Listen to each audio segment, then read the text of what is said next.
Uh, let's quickly get up into this Trap Lord Ross video.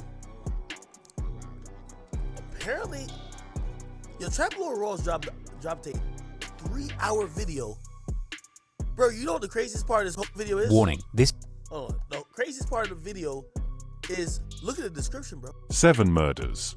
7 confirmed kills. A rap career built on confessions that most artists would never dare to put on record.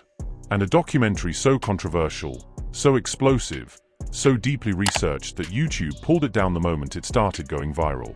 And now DJ Akademiks, one of the biggest names in hip-hop media, the man who has his finger on the pulse of everything happening in this culture, sat down and watched every single second of Trap Lord Ross's 3-hour 45-minute deep dive into King Von's life. And his reaction? His reaction is breaking the internet all over again.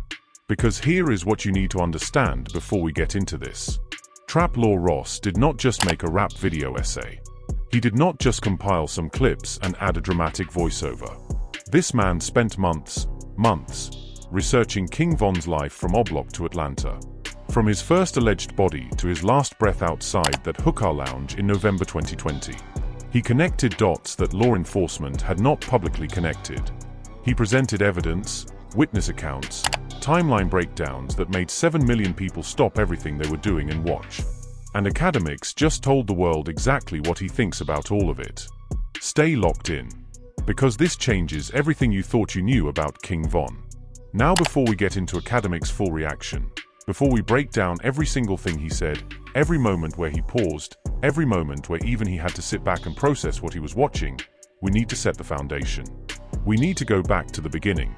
Because if you do not understand who King Von was, if you do not understand where he came from and what he represented in Chicago's street ecosystem, then nothing that Trap Lord Ross documented and nothing that Akademiks reacted to is going to hit the way it is supposed to hit. King Von. Davon Daquan Bennett. Born August 9th, 1994 in Chicago, Illinois. Oblock. Parkway Gardens. One of the most dangerous housing projects on Chicago's South Side. A place so violent, so unforgiving, so brutal in the way it shaped the people who grew up inside it that it produced some of the most raw, most authentic, most painfully real music that hip-hop has ever seen. This was not a neighborhood where you chose the streets. The streets chose you. And King Von, from the time he was old enough to understand his environment, was chosen early. He grew up in the direct orbit of Lil Durk. Same blocks. Same struggles. Same circle. And when Durk started building only the family into something real, Von was right there. Not as a hanger-on. Not as somebody riding somebody else's wave, but as a genuine talent, a storyteller with a gift so specific, so cinematic, so rooted in actual lived experience that when you listened to King Von rap you did not feel like you were hearing a performance. You felt like you were sitting across from somebody who was telling you something that actually happened. Because most of the time, it actually did. And that is exactly what made Trap Lord Ross's documentary so powerful, and so controversial. And so dangerous to the people who preferred the mythology of King Von over the reality. Because what Trap Lord Ross did, in 3 hours and 45 minutes of the most detailed, most thoroughly researched rap documentary ever put on YouTube, was take the storytelling out of the music and hold it up against the actual documented record. Against court documents. Against police reports. Against witness testimony. Against the timeline of real events that played out in Chicago over a period of years. And what emerged from that comparison was something that the internet was absolutely not prepared for. The documentary, titled King Von, rap's first serial killer, was a full deep dive into Von's life in the streets, the 7+ murders he was connected to and admitted to doing on numerous occasions, his buzzing rap career capitalizing on the murders he was thought to have committed, and his unfortunate death. And that title alone, rap's first serial killer, was enough to split the entire hip-hop community right down the middle before a single person had even pressed play. Because calling King Von a serial killer is not just a provocative statement. In certain circles, in certain communities, among certain people who loved this man and his music, that title felt like a desecration. Like somebody was taking a complex human being and reducing him to a label that strips away everything except the most extreme version of his story. But here is what Trap Lord Ross was actually arguing. And this is the part that most people who reacted emotionally to the title never stopped long enough to actually hear. He was not calling Von a serial killer as an insult. He was not using the term to degrade or disrespect. He was using it in the clinical, definitional sense. A person who has committed multiple murders over a period of time, and arguing that by that definition, based on the documented evidence, based on Von's own words in his music and in interviews, the label applied. Von's purpose in life at this point. Imagine your mom telling you, hey, don't leave your room. You just killed 5 people. Like, okay, mom. Like, what the? Imagine pulling the killer on punishment. In time wasn't just revenge and murder for sport. It was about doing these crimes and giving the world clues about what he had done. And that is what made the documentary impossible to dismiss with a simple emotional reaction. Because you could not just say Trap Law Ross was lying. You had to actually engage with what he was saying and prove him wrong. And nobody, not Boosie, not DJ Vlad, not a single person who publicly criticized the documentary, was able to do that. Boosie Badazz slammed the documentary on Vlad TV and said, YouTube and all these people who think they know about all this stuff do not know what they are talking about. If you are not a part of this realm, you are just like those people on YouTube. You think you know who shot them, you do not know who shot them. And look, Boosie's emotional response makes complete sense. This is somebody who comes from the same world, who understood that the people making documentaries about street situations from a distance do not always have the full context. But the problem with Boosie's critique, and the problem with every critique that came from that angle, is that it was emotional, not factual. It told you how people felt about the documentary. It did not tell you where the documentary was wrong. DJ Vlad also expressed disapproval of the documentary, while admitting he had not seen the full thing. And Trap Law Ross addressed both of them directly, saying that if Boosie and Vlad watched the complete documentary rather than reacting to clips and the title, they might understand what he was actually trying to do. And that right there is the thing that keeps coming up every single time this documentary gets discussed.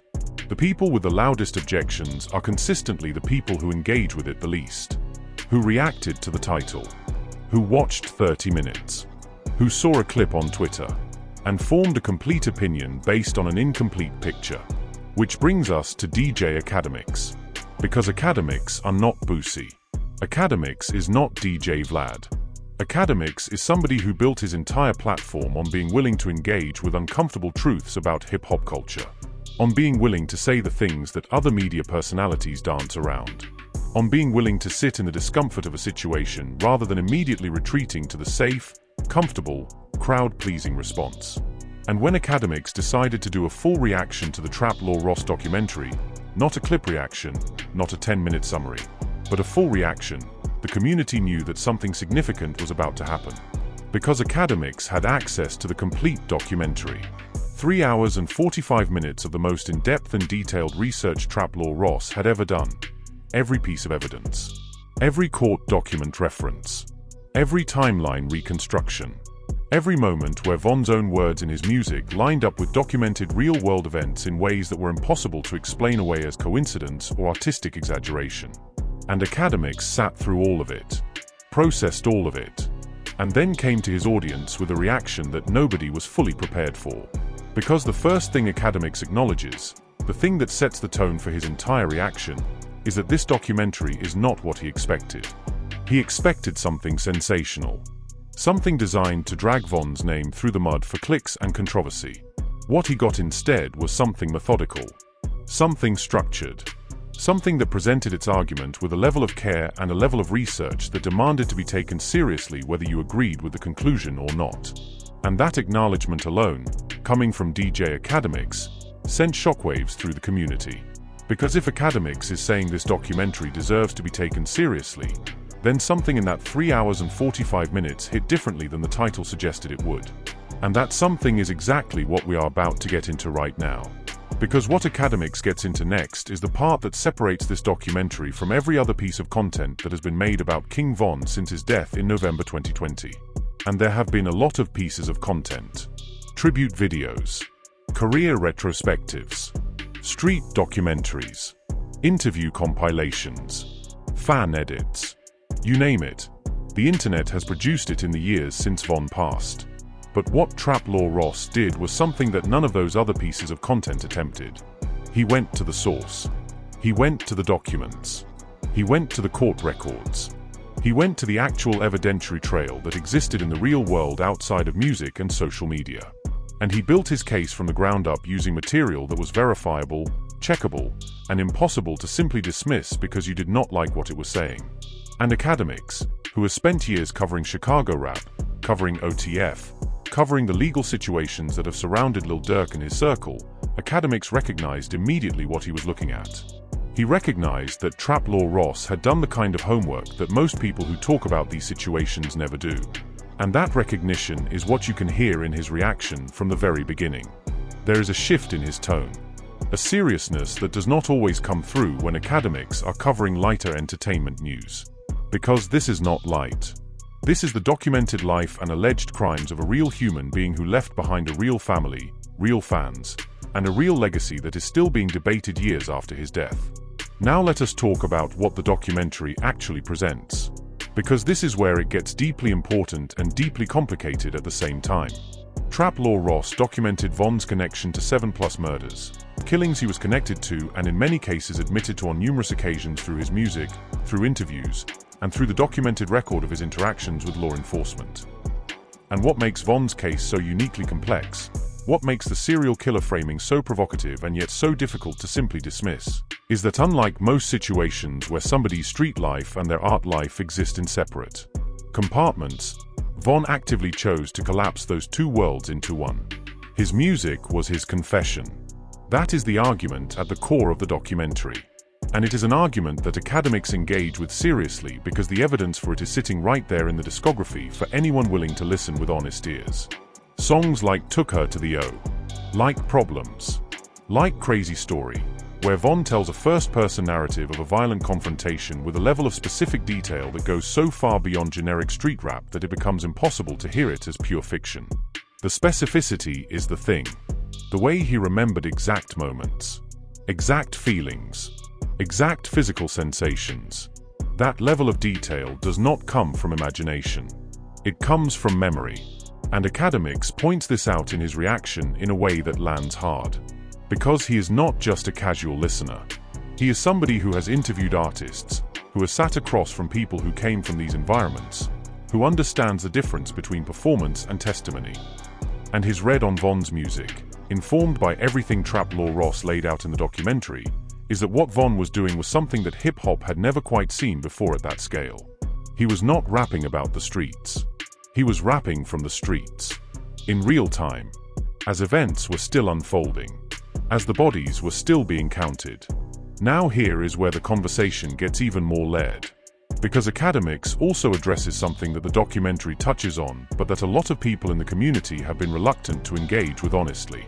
The question of what it means to celebrate this music. What it means to stream these songs, to know every lyric, to put King Von in your top 5, while simultaneously acknowledging what those lyrics are actually describing. Because you cannot have it both ways.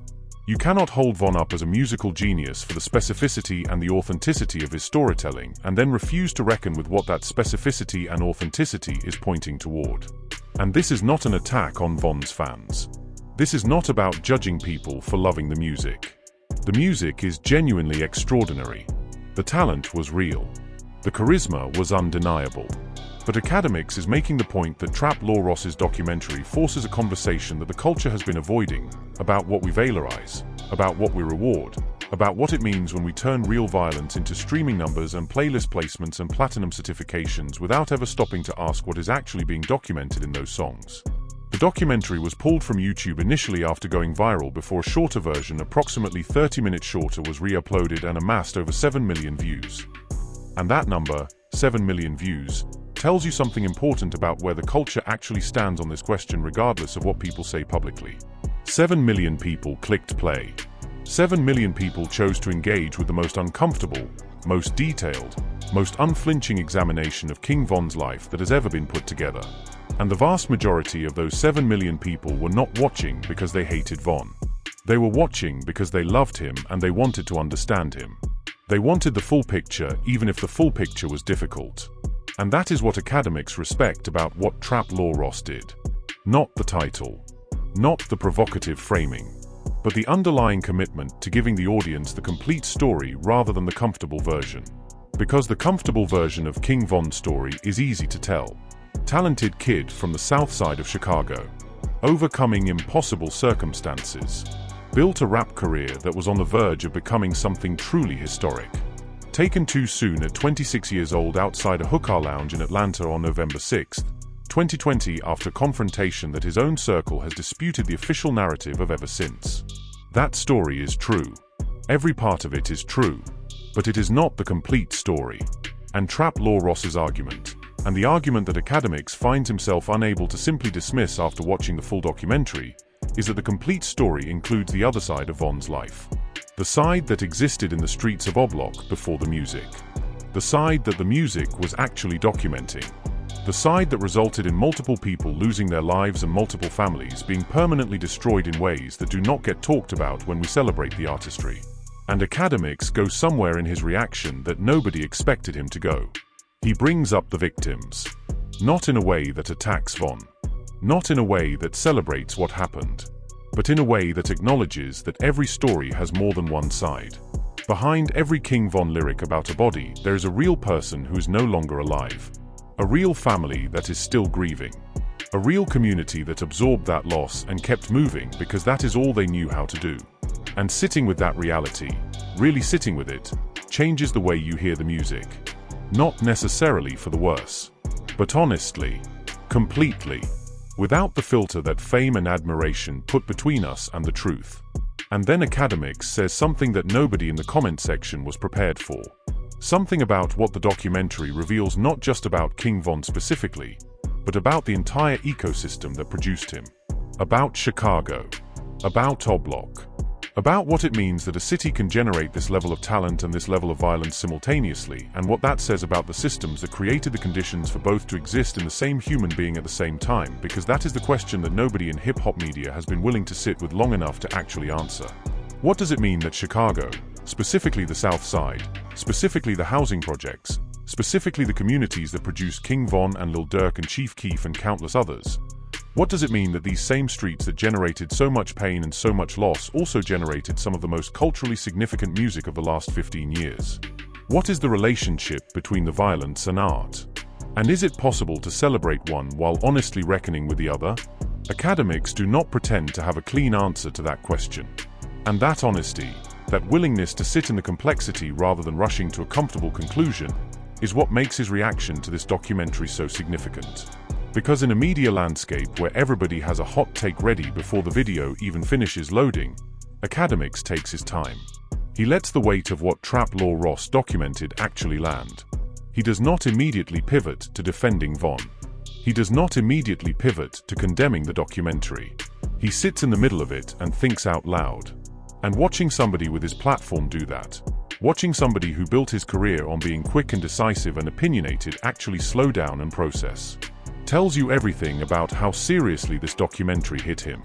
Now let us talk about the specific details that Akademiks highlights in his reaction.